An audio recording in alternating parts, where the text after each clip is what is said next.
ये है जी heat stress and cold stress के बारे में सीखते हैं, जो कि मोस्ट इम्पोर्टेंट रोल प्ले करता है एचएससी की फील्ड में।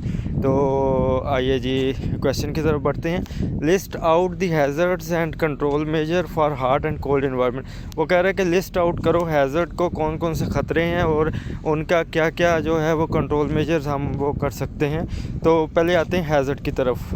उसमें पहले आता है हॉट एनवायरनमेंट के, गर्म माहौल में या गर्मी के मौसम में क्या क्या ख़तरे हो सकते हैं। तो सबसे पहले डिहाइड्रेशन है, क्योंकि पसीना बहुत ज़्यादा आता है तो लोगों को प्यास लगती है, जिसकी वजह से पानी की कमी होने से डिहाइड्रेशन हो जाती है। या मसल क्रैम्प, जब ज़्यादा पानी की कमी होती है तो फिर जो है वो मसल क्रैम्प्स की तरफ बढ़ता है, यानी कि मसल जो है ना वो अंदर से क्रैम्प्स आने शुरू हो जाते हैं।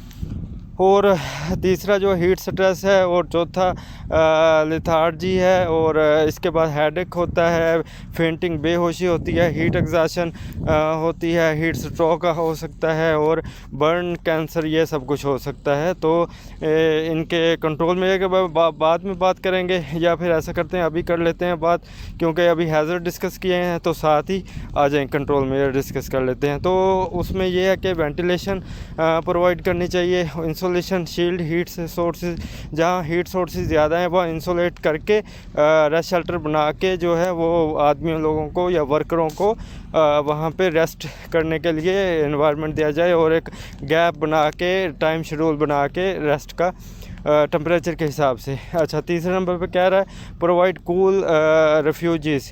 वही बात जो पहले की है कि कूल रेस्ट शेल्टर जो है वो प्रोवाइड किए जाएं, और drinking water station, enough quantity में ड्रिंकिंग वाटर स्टेशन जो ग्राउंड पे ना हो, वाटर का इग्लू, और डे टाइम वगैरह सब कुछ वहाँ पे मेंटेन हो। और तीसरे नंबर फ्रीक्वेंट ब्रेक बहुत ज़्यादा इंपॉर्टेंट है, क्योंकि गर्मी के मौसम में जब वर्कर काम करते हैं तो पसीना ज़्यादा, एग्जॉशन ज़्यादा होती है, तो फिर ये सारी चीज़ें उनको ब्रेक की ज़्यादा ज़रूरत होती है। जॉब रोटेशन, यानी कि ग्रुप बना दिए जाएं, एक ग्रुप अगर काम करता है तो दूसरा ग्रुप रेस्ट करे, इसी तरह रोटेशन के साथ काम करें।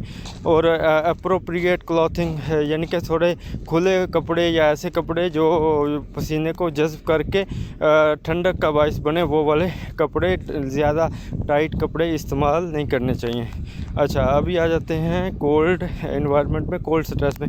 ये हाइपोथर्मिया हो सकता है, इसमें भी लेथार्जी हो सकती है, फ्रोस्ट बाइट होती है, जो कि उसका सारा वो नीला पड़ जाता है बॉडी पार्ट, जिसको फिर काटना पड़ता है, क्योंकि उसमें ब्लड का सर्कुलेशन रुक जाता है, और फ्रीज़ बर्न इंजरीज हो जाती हैं। इसके कंट्रोल मेजर में अभी आ जाते हैं कि क्या क्या है। प्रिवेंट और protect from drafts, shield lag cold services में जो है वो करना चाहिए, और पीपीई पहन के इंसोलेटिंग, अपने आप को इंसोलेटिंग माहौल में रखना चाहिए, कि कम से कम जो है वो उसका सर्दी का जो आपके साथ इनकाउंटिंग हो। और प्रोवाइड वार्म रेफ्यूजीज़, जो भी रेस्ट शेल्टर्स वगैरह हैं वो गर्म, यहाँ वहाँ पे हीटर वगैरह हो वो प्रोवाइड करनी चाहिए। इसी तरह वहाँ भी फ्रीक्वेंट ब्रेक का कंट्रोल मेजर आता है। जॉब रोटेशन के ग्रुप बना दिए जाएं, एक ग्रुप काम करे, दूसरा रेस्ट करे, फिर दूसरा काम करे, पहले वाला रेस्ट करे।